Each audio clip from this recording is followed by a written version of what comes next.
Hello, good afternoon. This is Justine Calderwood with the Healing Spot Physical Therapy, and today I'm going to be talking about how to relieve pregnancy pains. So, if you are pregnant, please listen up. I want to go over this, or if you plan to become pregnant soon, hopefully this is some good information that you'll be able to use. So, some common complaints during pregnancy are low back pain, SI joint pain, so where the sacrum and the ilium meet in your pelvis, so like on one side or the other, and pain at the pubic symphysis, so right in the front, in the pubic bone. That's a common complaint during pregnancy.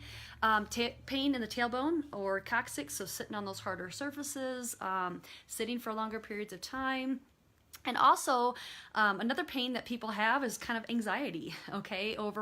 Especially if you're a first-time mom, you might have a little bit of anxiety over how this birth is going to, about birth and labor, basically, labor and delivery. So just one thing, as your body changes during pregnancy, you have those hormone changes that allow the ligaments and the joints to become more mobile, so that you can actually have and prepare your body for delivery. So that needs to happen so that baby can come through the birth canal. But what happens as the ligaments and the joints become a little looser, the muscles have to work a little bit more in order to provide the support for your body. So that means as you move and you stand, you can potentially cause some symptoms. But the good news is that your muscles can also work to your movements and your posture and your muscle strength can also improve or prevent these symptoms, okay? So I'm gonna go over a few ways to relieve pregnancy-related pains.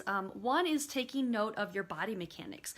So that means how you're moving and how you're moving your body and how you're situating your body, say for your everyday activities, whether that be at work or at home, especially if you have other children that you're also taking care of, if this is not your first pregnancy.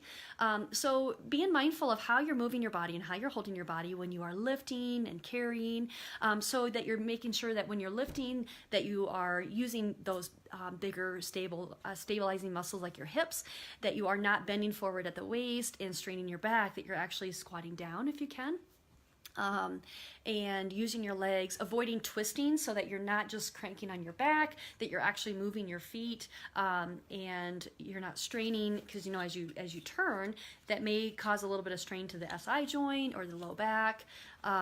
Evenly distributing weight. So when you're bringing in some groceries, that you're making sure that you're evenly distributing your weight in both hands. If you're carrying like a diaper bag or a purse, that you're trying to not only put it on one, or not just put it on one side of your body, that you're actually holding it on the other side as well. Maybe taking out some contents so that you're not putting a lot of extra strain on your body. And asking for help. So if there's having to make multiple trips when you're doing bringing in groceries, but also asking for help for those bigger lifting things that you're doing. Okay, it's okay to ask for help.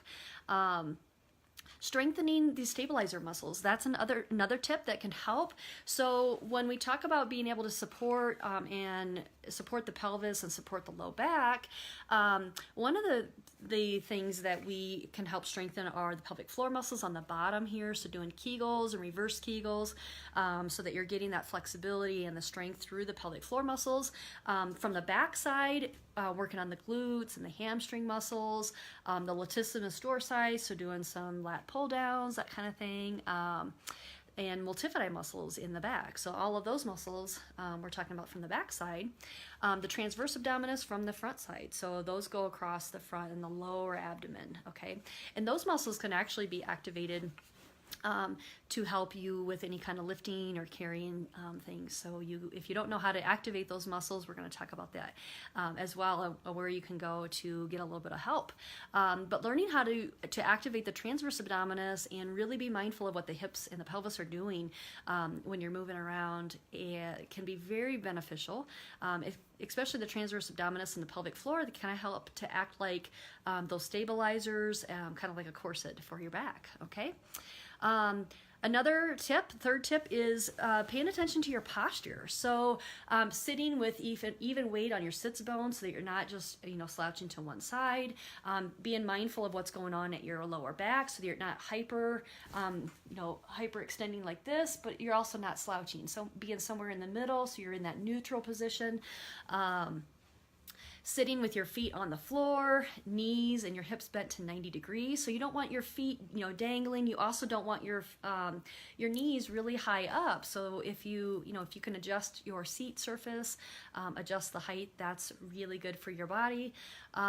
Not sitting with your legs crossed. Okay, so sitting with your knees actually open and letting there be a little bit of space between your knees, because the hip adductor muscles, the inner thigh muscles, they actually come up and attach onto the pubic bone. And so when they get tight, it starts to, it can put some strain into, for sure, this pubic symphysis. And it can start to, especially if one side is tighter or more activated than the other side, it can cause some asymmetries into the pelvis, okay?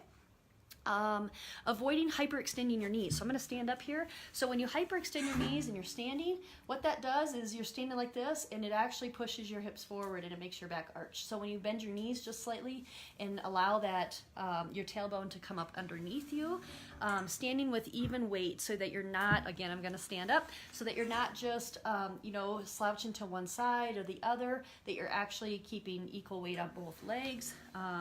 That's true whether you're pregnant or not. That's a really good way to support your back. Keeping your scapula low, so gliding those scapula down your lower back or your mid back, but not allowing you to go into this like rib thrust. Okay, so being somewhat mindful of that you're not just doing this military, I got to be upright. You want to be mindful of what's going on in your mid back, so you're not just hyperextending there.